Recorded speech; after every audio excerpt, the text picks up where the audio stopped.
Hello friends, இன்னைக்கு நம்ம பார்க்க போகிறது ஜாப்பனியன் மீ சீரீஸ்னா greatest alchemist of all time season 1 episode 3 தான் இன்னைக்குள்ள வீடியோவில் பார்க்க போகிறோம்.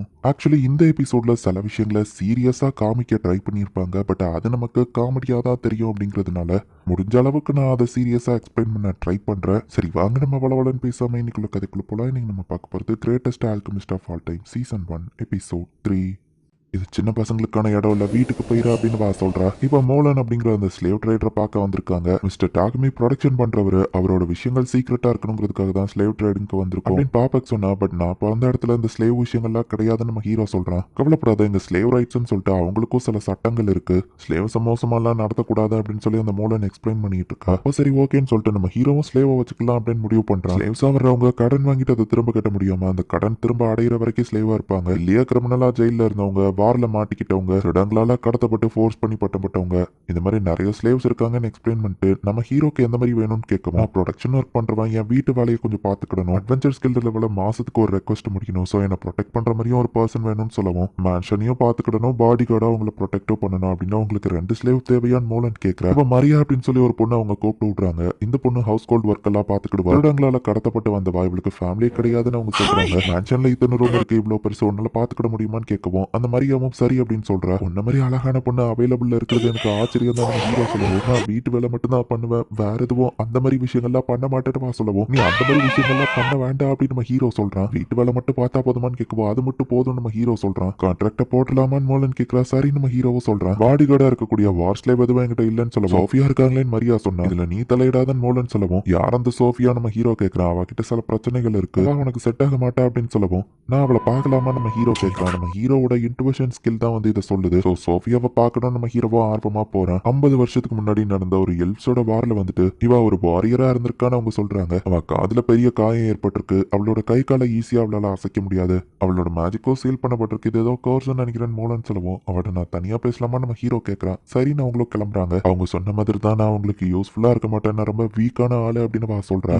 என்ன பண்றீங்க அப்படின்னு சோஃபியா கேட்கறா. நம்ம ஹீரோ அவளோட ஸ்டேட்டஸை பார்க்கறா. எல்லாமே ஓவர் பவர்டா இருக்கு, அவகிட்ட ஒரு கோர்ஸ் இருக்கிறதுனால அவளால எதையும் யூஸ் பண்ண முடியல, நான் இவளை எடுத்துக்கிறேன் நம்ம ஹீரோ சொல்லிட்டு என்னால ஒண்ணு சரி பண்ண முடியும் நம்ம ஹீரோ சொல்றான். 50 வருஷமா அவளால எதுவும் பண்ண முடியாததை உங்களால சரி பண்ண முடியுமான்னு மோலனும் கேட்டுட்டு தாராளமா சோஃபியாவை உங்களுக்கு தாரேன் அப்படின்னு வா சொல்றா. சோஃபியா உனக்கு என் கூட வர்றதுல பிரச்சனையா நம்ம ஹீரோ கேட்கவும், ஸ்லேவ்ஸ்ட உங்க ஒப்பீனியன் கேட்கணும்னு அவசியம் இல்லைன்னு சோஃபியா சொல்றா. மாஸ்டர் சோஃபியா வியூ செலக்ட் பண்ணதுக்கு ரொம்ப தேங்க்ஸ் அப்படின்னு மரியா வந்து சொல்றா.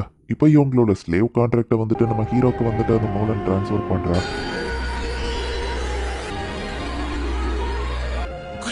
அவ்வளவுதான், கான்ட்ராக்ட் முடிஞ்சதுன்னு சொல்லவும், மாஸ்டர் எங்களை செலக்ட் பண்ணதுக்கு தேங்க்ஸ் அப்படின்னு 2 பேரும் சொல்றாங்க. என்ன செலக்ட் பண்ணதுக்கு உங்களுக்கும் தேங்க்ஸ் நம்ம ஹீரோ சொல்றான். உங்க 2 பேருக்கும் ஒரு நல்ல மாஸ்டர் கிடைச்சிருக்கான் அப்படின்னு சொல்லி மோலன் பாக்குறா. மரியா பின்னாடி போய் இது மான்ஸ்டர்னு சோஃபியா சொன்னா. இல்ல இல்ல இப்ப என் பெட்டு தான் அப்படின்னு நம்ம ஹீரோ சொல்லவும் அவங்க ஷாக் ஆகுறாங்க. இந்த ரூமை மரியா நீ எடுத்துக்கோ, இன்னொரு ரூமை சோஃபியா எடுத்துக்கோன்னு சொல்லவும், எங்களுக்குன்னு தனி ரூமா அப்படின்னு அவங்க ஷாக் ஆகுறாங்க. பாத்ரூம்லயும் போய் குளிச்சுக்கோங்கன்னு சொல்லவும், ஃபர்ஸ்ட் நீங்க வேணா குளிச்சுட்டு வாங்கன்னு சொன்னா. நான் எப்ப குளிப்பான்னு எனக்கே தெரியாது, அண்ட் கவலைப்படாதீங்க, ஆட்டோமேட்டிக் பியூரிஃபிகேஷன் இருக்கு, பாத்ரூம் அழுக்காவாது, எப்ப வேணாலும் நான் போய் குளிச்சுக்கலாம் நம்ம ஹீரோ சொல்றான். சோஃபியா அண்ட் மரியா இப்ப குளிச்சுட்டு இருக்காங்க. மேடம் மோலான விடவே மாட்டாங்கன்னு நினைச்சேன், பட் நம்ம மாஸ்டர் அவர் ரொம்ப கைண்டானவரா இருக்காருல்ல அப்படின்னு மரியா கேட்டுட்டு இருக்கா. பட் சோஃபியா ரொம்ப சோகமா இருக்கா. அங்க இருந்த டாக்குமெண்ட்ஸ்ல நான் பார்த்தப்போ இந்த டாக்குமியை பத்தி எந்த ஒரு இன்ஃபர்மேஷனுமே இல்ல, கொஞ்சம் சந்தேகமா இருக்கு அப்படின்னு சோஃபியா நினைக்கிறா. இவங்க 2 பேருக்கும் நம்ம ஹீரோ சாப்பாடு செஞ்சு வச்சிருக்கோம். எனக்கு எந்த வழியை வைக்காம நீங்க எல்லாத்தையும் பண்ணிட்டீங்கன்னா ஒரு டாய்லெட் கிளாத்துக்கு தான் சமமா அப்படின்னு சொல்லி மரியா வந்து அழுதுட்டு இருக்கா. இது உங்க ஃபர்ஸ்ட்ங்கிறதுனால தான் நாளையில இருந்து நீ இதை பண்ணுன்னு சொன்னா. இல்ல இன்னையில இருந்தே சாப்பிட்டு முடிச்ச உடனே நான் தான் கிளீனிங் பண்ணுவேன்னு வா சொல்றா. ஸ்லேவ்ஸை ஈக்குவலாவா உட்கார வச்சு சாப்பிடுவீங்கன்னு கேட்கவும், என் கூடவே உட்காந்து சாப்பிடுங்க, எனக்கு எந்த பிரச்சனையும் இல்லை அப்படின்னு நம்ம ஹீரோ சொல்றான். அண்ட் மாஸ்டர்னு என்ன கூப்பிடாதீங்க, பேர் சொல்லியே கூப்பிடுங்கன்னு சொல்லவும், சரி மிஸ்டர் டாக்குமி அப்படின்னு அவங்க கூப்பிடுறாங்க. நம்ம ஹீரோ எதையோ ஆர்டர் பண்ணிருக்கான். பாப்பா கதை இப்ப நம்ம ஹீரோட்ட கொடுக்குறாரு. பார்த்து அதை கேர்ஃபுல்லா வச்சிருங்கன்னு பாப்பாக்கு சொல்றாரு. தேங்க்ஸ்னு பார்சலை வாங்கிட்டு நம்ம ஹீரோ வரான். அந்த இடத்துல ஒரு சர்ச் இருக்கு. ஆட இந்த சர்ச்சை நான் பார்த்ததுலேன்னு உள்ள போய் நம்ம ஹீரோ பாக்குறேன். லேடி நோலனோட சிலை இருக்கு.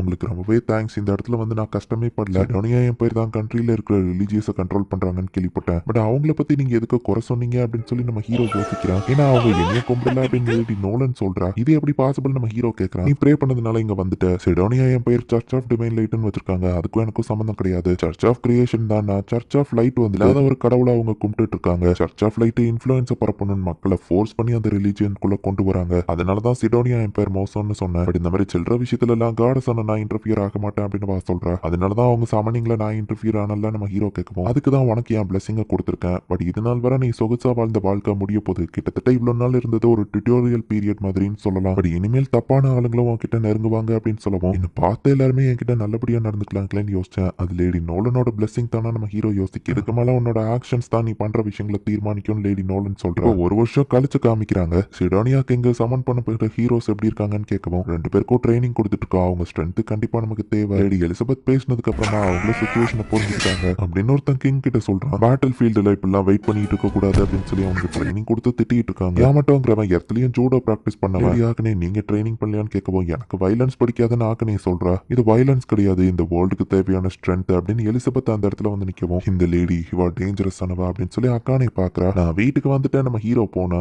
மூஞ்சில பாஞ்சு நம்ம ஹீரோ கீழே விழுந்திருந்தான்.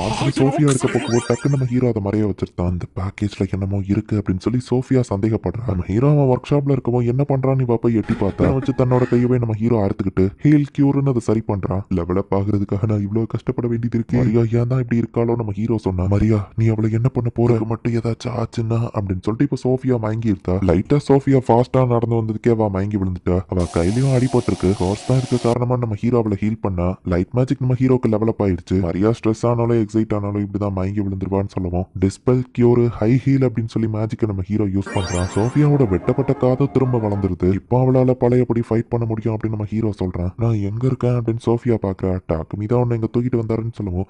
நீ நினைக்கிற மாதிரி அந்த டாக்குமி கிடையாதுன்னு சொன்னா. ஆமா அவரை அதை விடவும் கிரேட் பர்சன் மரியா சொல்றா. உன் காது பாரு அப்படின்னு மரியா காமிக்கிறா. என் மேஜிக்கோ திரும்ப வந்துச்சான்னு சோஃபியாவும் ஃபீல் பண்றா. நான் கியூர் ஆயிட்டானா நம்ம ஹீரோட்ட போய் அவ விசாரிக்கவும், உன்னோட கோர்ஸை டிஸ்பெல் பண்றதுக்கு என்னோட ஹீலிங் மேஜிக்கை நான் இன்க்ரீஸ் பண்ணிருக்கணும். அதனாலதான் பாய்சனை ஆர்டர் பண்ணி நானே என்ன ஹீலிங் பண்ணிக்கிட்டே வருவேன். கையை நான் ஹீலிங் பண்ணும்போது என் லைட் மேஜிக் இவால்வ் ஆயிடுச்சு. ஹீலிங்கையும் யூஸ் பண்ணி உன்னை கியூர் பண்ணிட்டு நம்ம ஹீரோ எக்ஸ்பிளைன் பண்றான். அப்போ மரியா மோசம்னு எதுக்கு சொன்னீங்கன்னு கேட்கவும், அவ ஹெல்ப்ஸ் எல்லாம் குப்பை நினைச்சு குப்பை தொட்டியில போட்டுட்டா அப்படின்னு நம்ம ஹீரோ சொல்றான். எனக்காக நீங்க எதுக்கு இவ்வளவு ரிஸ்க் எடுக்கீங்கன்னு கேட்கவும், உன்னை சரி பண்ணுவேன் நான் வாக்கு கொடுத்தல நம்ம ஹீரோ சொல்றோம். சோஃபியா இப்ப அப்படியே கண் கலங்கி, சோஃபியா செல்ஃபி தானா என் லைஃப் ஃபுல்லா உங்களுக்கு லாயல்ட்டியா இருப்பேன் மாஸ்டர் இருமா டாக்குமி அப்படின்னு அவ சொல்றா. இது எல்லாத்தையும் அந்த காடஸோ பார்த்துட்டு இருக்கா. அண்ட் சமன் பண்ணப்பட்ட அந்த 2 ஹீரோஸும் இப்ப ரொம்ப பெருசா வளர்ந்துட்டாங்க. இன்னும் ஒரு வருஷம் தான் அப்படின்னு காடஸ் பாக்குறா. இந்த இடத்துலயே இந்த எபிசோட் முடியுது. சிடோனியா எம்பையர் வந்துட்டு அந்த ஹீரோஸை சமன் பண்ணாங்களே தவிர்த்து எந்த பிரச்சனைக்காக சமன் பண்ணாங்க அப்படிங்கறத இப்போ வரைக்கும் நமக்கு காமிச்சிருக்க மாட்டாங்க. டீமன் லார்டு பவர்ஃபுல்லான மான்ஸ்டர் இருக்கா, அதை தோக்கடிக்கணும்னு எந்த ஒரு ரீசனையும் இப்போ வரைக்கும் காமிக்கல. ஸோ என்ன நடக்க போகுது அப்படிங்கிறத போக போக இருக்கிற எபிசோட பார்த்து தெரிஞ்சுக்கோங்க. தேங்க்யூ ஃபார் வாட்சிங். Bye guys. நெக்ஸ்ட் எபிசோட்ல மீட் பண்ணலாம்.